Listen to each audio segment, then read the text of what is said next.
にちは、とつです。今日は躁うつで良かったこと3つお話ししようと思ってます。僕は思春期頃からずっとうつっぽいような症状を体験していて、高校生ぐらいから不登校気味になったりとか、友達と全く喋れなくなるような時期が定期的に来るようになったりとか、そういうことが起こっていました。大人になって初めて精神科に行って双極性障害っていう診断を受けました。僕の感覚ではなんですけど、双極性障害が発症してしまった、双極性障害になってしまったっていうよりは、ずっと中学生ぐらいの頃から抱えてきたこの心の苦しさだったりとか、モヤモヤする感じとか、生きづらいなって思う感覚にたまたまそのタイミングで名前がついたっていうような感覚がすごく強いです。これは人によって違うかもしれないなって思うんですけど、僕の場合はかなり早い段階から躁うつがあるタイプです。なんで躁うつになって良かったことっていうよりは、躁うつで良かったことっていうような表現に今回は一応してるんですけど、双極性障害って病気じゃないよねっていう風に言うつもりではなくて、実際双極性障害、双極症は他の人と脳で起こっていることが違うっていう風に今は研究が進んでいると思うので、薬を飲んだりとかお医者さんにかかったり医学的に治療することっていうのはものすごく大事なことだと思ってます。このトピックを話すのはすごく勇気がいるというか迷いもあったんですけど、マイナスの部分からゼロに戻していくっていうのが僕の中では治療だと思ってて、死んでしまわないようにとか社会に復帰できるようにっていうようなマイナスからゼロの部分と、じゃあその上でどう生きていこうかっていう風なのは結局個人個人に託されちゃいますよね。ゼロからプラス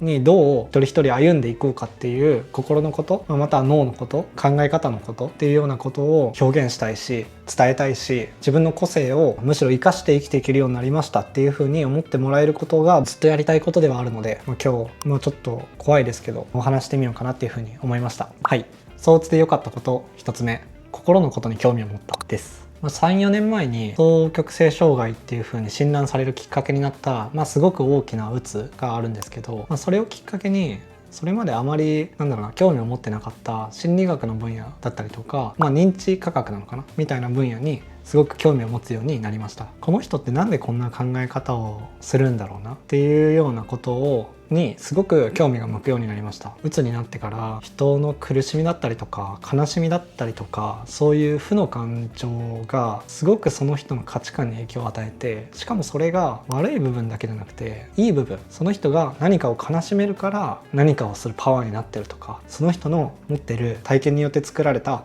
考え方がその人の個性になってるんだなっていう風にその時に初めて気づいたんですよね。それは大きい鬱を体験してなかったら絶対に気づけないことだったというか、人との接し方というか世界の見え方みたいなのが本当に180度ぐるんって変わっちゃった体験だったなっていう風に思ってます。すごく優しくなれたかなって思います。人に前はすごく距離を取って接しちゃう癖があるようなタイプだった気がするんですけど、大事な部分でその人の中に入っていくようなコミュニケーションみたいなのができるようになってから、パートナーシップもすごく親密というか安心感のあるものに変わったし、友達は多いのに親友みたいな人がいないよなっていうのがすごく悩みというかコンプレックスだったんですけど、いわゆる親友みたいな人もできたりとか、本当にすごく人生が変わりました。なんでどんな人も二面性によって成り立ってるんだなっていうことをその時初めて知りました。例えば怒りっぽい人はその怒りっぽい裏側で何か大切なものを守ろうとしてる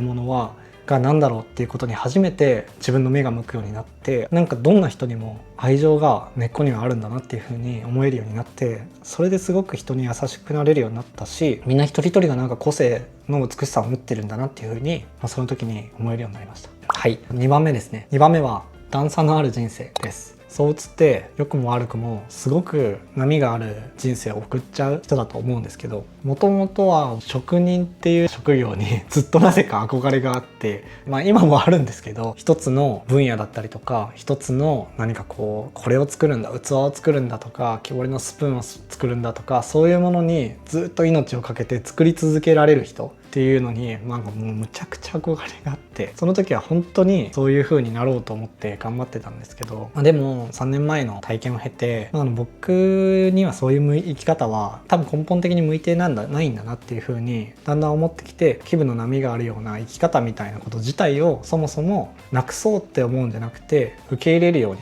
なってきました。激しい波を起こすっていう意味ではなくて、この波が起こっていくっていうのを穏やかにしていく。で、普通の人の延長としてテンション高い時あったりテンション低い時があったりっていうような、性格の範囲に収まるような気分の波として生きていく。なんで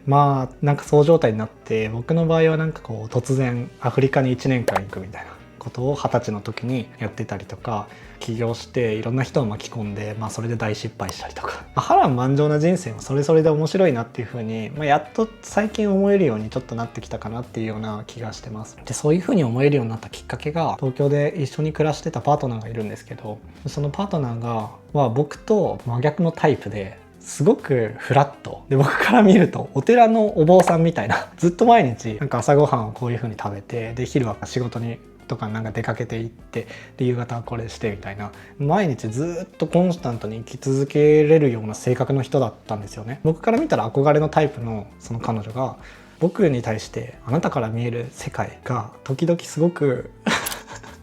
またやばい、すいません、反芻するとね涙が出てきちゃいますよね。すいません。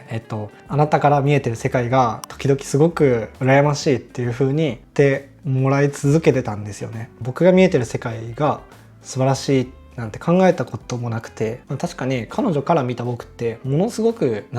変化が大きいというか、じわーって変わっていくタイプじゃなくて、どんどんって変わっていくんで、頂上から見える景色と一番底の真っ暗の場所にいるところから見える景色みたいなのをどっちもすごい短時間で体験するんですけど、それが彼女にとってものすごく羨ましいっていう風にずっと言われ続けてて、僕が見えてる世界ってしょうもないものじゃなかったんだなというか、素晴らしいんだなっていう風に4年間ぐらいかけてゆっくりそれを思えるようになってきたなっていう風に思ってます。今思うと本当に感謝ですね。すごくそれが4年間で染み渡って僕の世界、見えてる世界を肯定できるきっかけになりました。で3番目は創作の素晴らしさを知ったっていうことです。創作活動というか制作活動を続けてる期間自体は結構長いんですけど、大きいうつになってからのそれ以前っていうのではもう感覚が全く違ってて、それまでは思考の実験とか好奇心っていうのが自分の制作活動のエネルギーだったんですよね。3、4年前にうつを体験してから創作活動っていうのがもっと自分の根底から自分の心の傷を少しずつ癒してくれる、苦しみっていうのを吐き出させてくれる場所になりました。そうなってみると他の人が作ってるものへの見え方も全く変わりました。例えば小説を読んでても、